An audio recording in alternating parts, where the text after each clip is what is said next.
Teori dan Praktek Ilmu Komputer. Ade Putra, M.Com. Universitas Bina Dharma, Palembang, Sumatera Selatan, 2024. Definisi komputer. Dalam bahasa Latin disebut computare atau menghitung.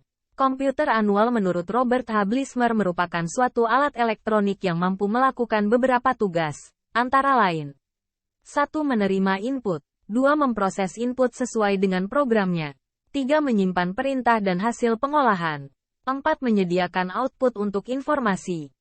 Sejarah komputer. Komputer generasi pertama, tahun 1946 sampai tahun 1959. ENIAC atau ENIAC, Electronic Numerical Integrator and Calculator. 1. Menggunakan tabung hampa udara atau vacuum tube. 2. Program hanya dapat dibuat dengan bahasa mesin. 3. Berukuran fisik sangat besar. 4. Menggunakan konsep store program dengan memori utamanya adalah magnetic core storage. 5. Menggunakan simpanan luar magnetic tape dan magnetic disk. 6. Cepat panas, sehingga memerlukan pendingin. 7. Prosesnya kurang cepat. 8. Membutuhkan daya listrik yang besar. 9. Orientasi utama untuk aplikasi bisnis. Komputer generasi kedua tahun 1959 sampai tahun 1964. Pada tahun 1948, penemuan transistor sangat mempengaruhi perkembangan komputer. Transistor menggantikan tabung hampa udara di televisi, radio, dan komputer. Akibatnya, ukuran mesin-mesin elektrik berkurang drastis. Transistor mulai digunakan di dalam komputer mulai pada tahun 1956.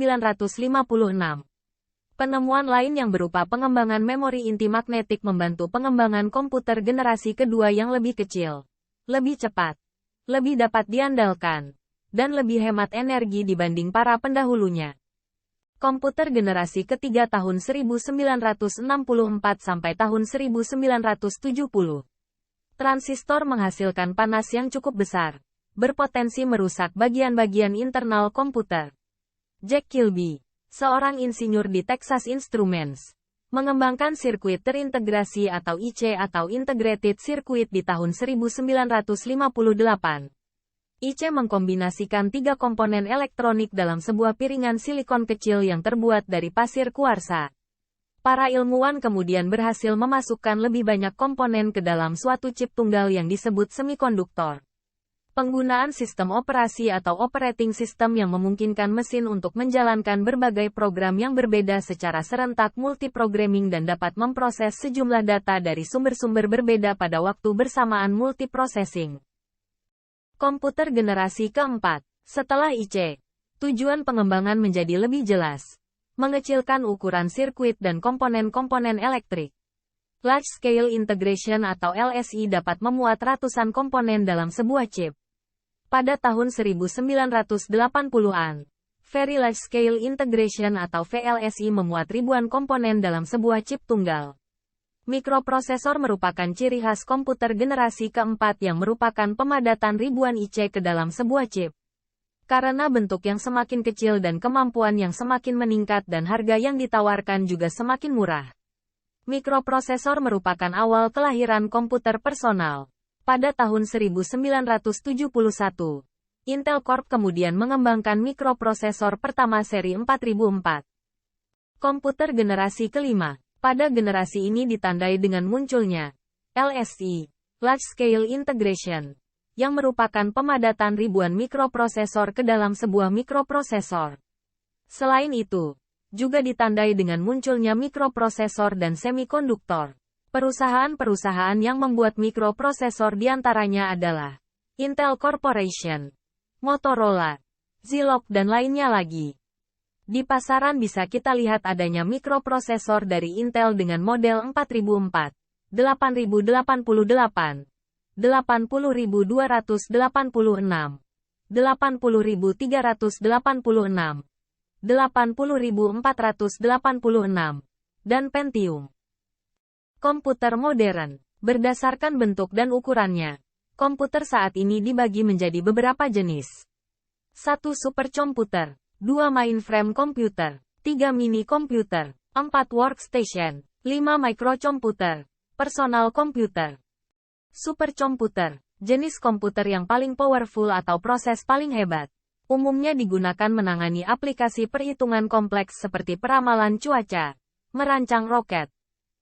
Mainframe digunakan untuk lingkungan banyak pengguna memerlukan akses untuk menjalankan program dan memakai data secara bersama-sama atau perusahaan berskala besar.